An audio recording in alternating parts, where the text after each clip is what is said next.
Hey, I'm Wrong World Entertainment, and this will be the review of episode 2 of The Penguin.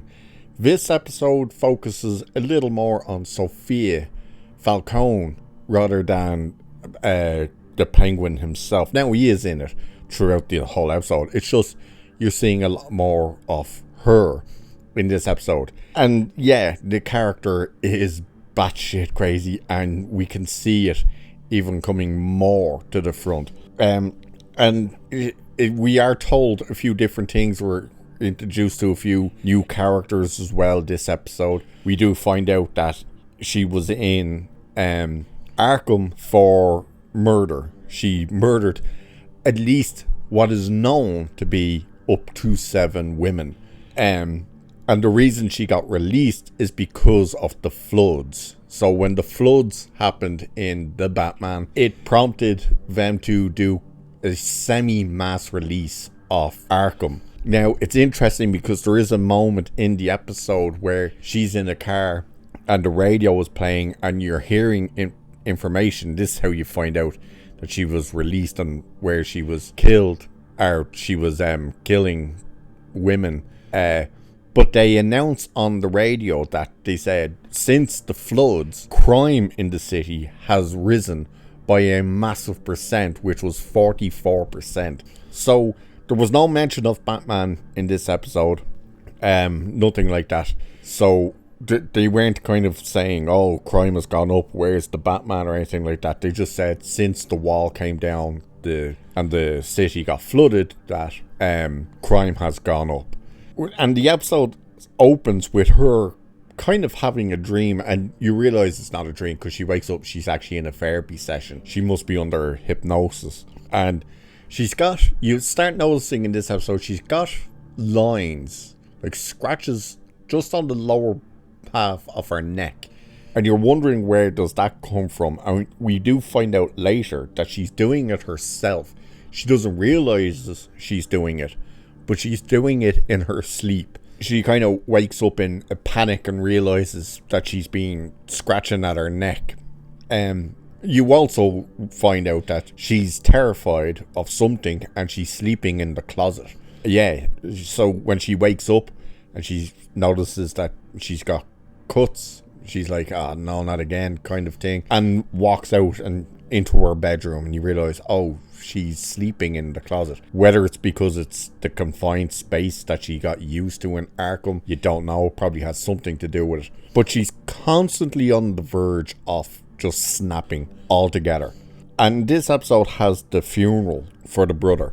Now, with Penguin himself, he's very much starting his plan in this episode. You know, he goes back to Maroni in prison, who we are introduced to a couple of his men, but his wife as well, who is that actress. I'm never sure what the hell her name is. The one that sounds like she's a chain smoker. You know the one I'm talking about. She played the Admiral in Star Trek Beyond. Was she in 24? I think she might have been in 24. She was in The Expanse as well. You know her when you see her.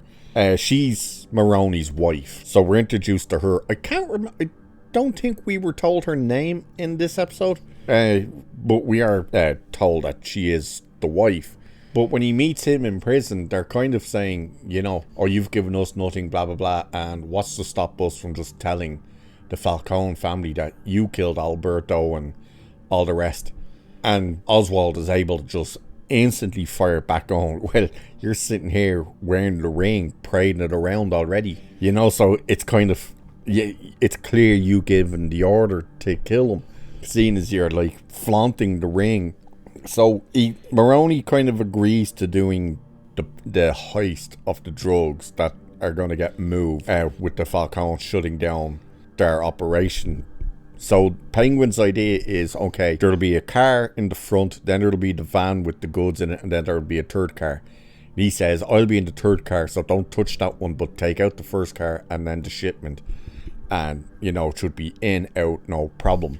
And of course, while they're getting ready to ship out, one of the guys comes in, who we find something out about. This is Johnny something, I can't think of his second name. Valentini or something like that, says to Oz, he's like, what do you think you're doing? Because he sees him getting into the third car, and he's like, everything's sorted, all the goods are ready to go. And he goes, no, you're riding in with the goods. He's like, this is your plan, you're riding in there. So the plan semi goes to okay, but it also doesn't, because he's in the van, so he has to shoot a couple of lads in there. It kind of goes sideways, but not fully, the Moroni still kind of get the goods, but he runs off with some of the Falcone people, and kind of, they're like, oh. So he kind of starts putting the idea in that something wasn't right about the drop. And Sofia, immediately, we meet her uncle in this one, who seems to be taking charge of the family. And he's kind of semi-putting her down, they're kind of not letting her kind of lead the way in anything. And she flat out is like, there's definitely a mole within the family. There's someone giving the information. How else would they have known about it? So now Penguins has to try and go and figure out how to frame somebody for this heist. Who is he going to make it seem like the inside man? And while the funeral is happening, it turns out Sofia has a cup in her pocket that her father had in his pocket. And she's going of usurping the family to try and find information about who's the mole within the family on her own, and pays the cop to find out information. So he gets one of the guys who was sent to take out the Falcone shipment of one of Moroni's men who survived. He jumped into the back. He was the fella that Morone sent with Penguin to set up this heist, but he got shot. Penguin thought he was dead. He's not. So they're like, you've only a certain amount of time before he actually does croak it, so you better get the information out of him. So while they're there, Oz comes to the funeral basically, and kind of finds out that the guy's downstairs, and he does a little twist and turning here and there to kind of convince people that something's not right and all the rest, and he frames someone. So I won't spoil who he frames and all that stuff, or even how he does that, but stuff like that happens. We also find out that his mother has dementia. Now, we met the mother in the first episode, but we didn't know that she had dementia, but we find that out in this episode. And she says to him, like, if my son amounts to nothing, what does that make me? Which kind of drives him even more to do what he's doing. We find out little bits more about Vic in this episode. It seems that his stutter gets really bad when he's nervous, so he's talking to like a cam girl and stuff. Oz hires all these women to come to his place to throw kind of a party, and we find out because Victor's trying to talk with one of them, and you realise he's obviously nervous around her, and he starts to really stutter badly.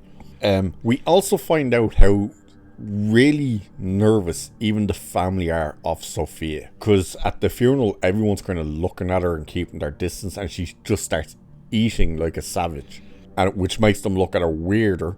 So she kind of plays into it and takes handfuls, and then kind of just gives herself a little wipe.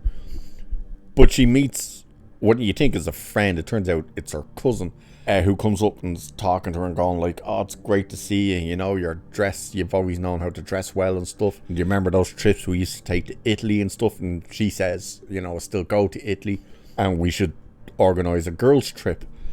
And Sophia's like, a girls' trip, really? And then her cousin's daughter comes running up. It's like about 5 or 6, maybe 7.